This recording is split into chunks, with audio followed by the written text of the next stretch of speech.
But Leo underplayed the boys' chances against Crestwood.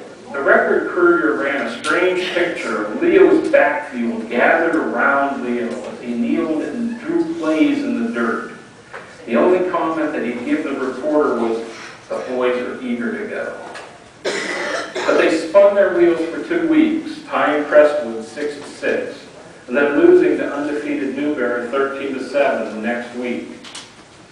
That would be the only game they lost that year.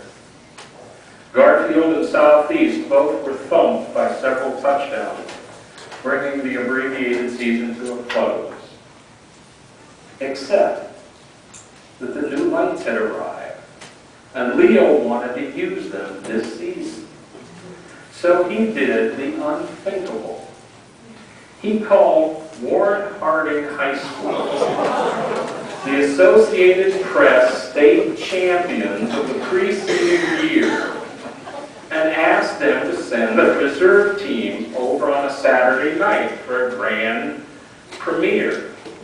And he even arranged a preliminary game, inviting all his alumni players to return for a reunion game with Duke Turner and Bob Garrett as the coaches. Well, that alumni game was a lot of fun. And then the Warren Harding Reserves took the field.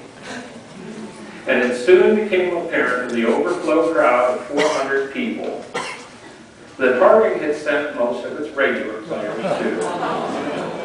They outweighed the Bombers by at least 40 pounds a man, except for one skinny, very small defensive back named Paul Warfield, who was elected to the Pro Football Hall of Fame a few years later. Windham won, 7-6, on a touchdown by fullback Davis.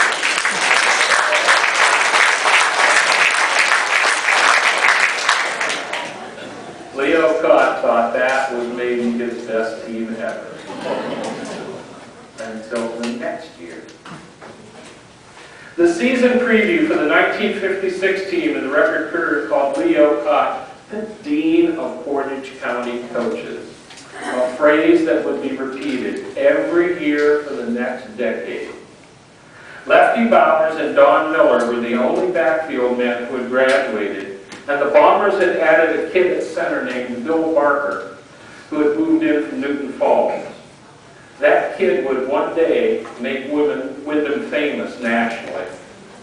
New names like Dave Flower, Ned Herzog, Ron Wyrick, and Bob Franklin appeared in the preseason write-up.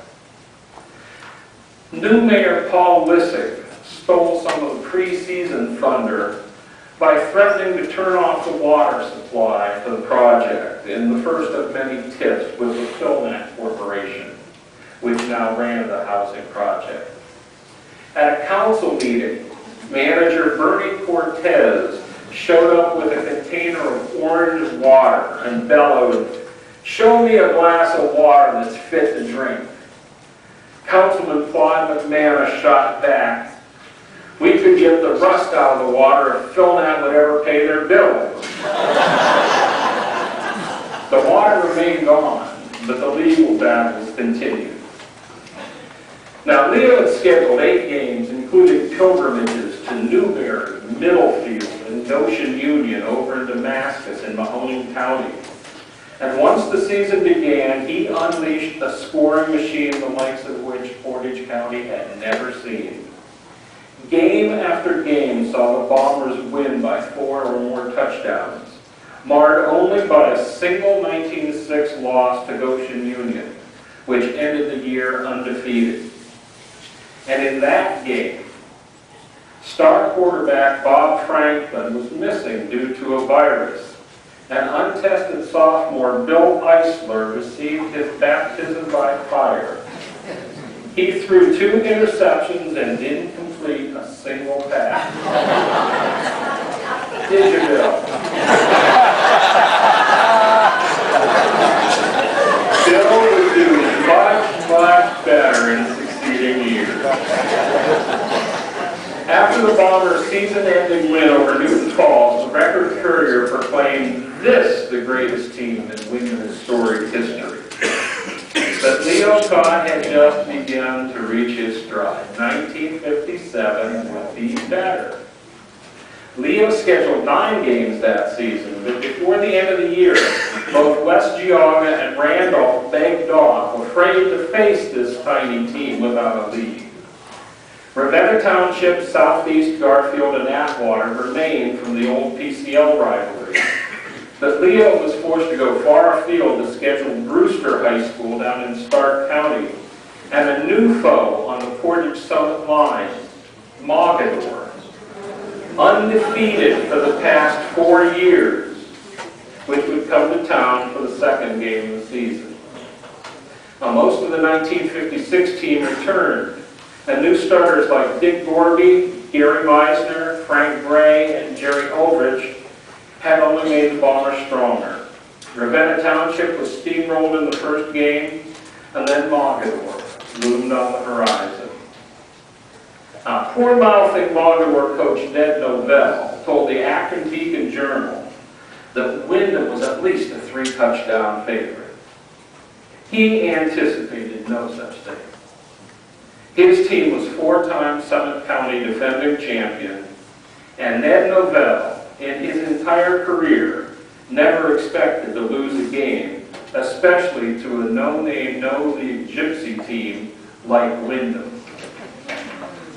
So when Bill Eisler scored 2 touchdowns, Dave Flower scored 1, and the staunch Bomber defense gave up a single score, Ned Novell was livid. He had seen his amazing win streak, one of the longest in Ohio history, destroyed by a bunch of nobodies. Now, in my talk about the Tomahawk Conference, I outlined Ned Novell's off-the-field revenge, his undercover spying, his bizarre but successful plot to have the State Athletic Commission force Windham into the Class AA basketball tournament that winter so that Novell could claim that his football team had only been beaten by a bigger school. Now, I'm not going to rehash it here. You'll have to buy the book when it comes out. But it soured what ultimately turned out to be Leo Cott's only undefeated season, marked only by a final game scoreless tie on a bitter Saturday night against undefeated Brewster. And Windham hadn't even practiced before that game. John Bench had closed the schools for the entire week during an influenza outbreak.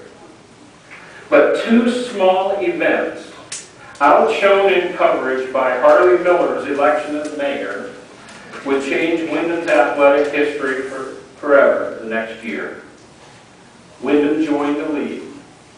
There would be championships in its future, and Leo Cott became the driver training teacher.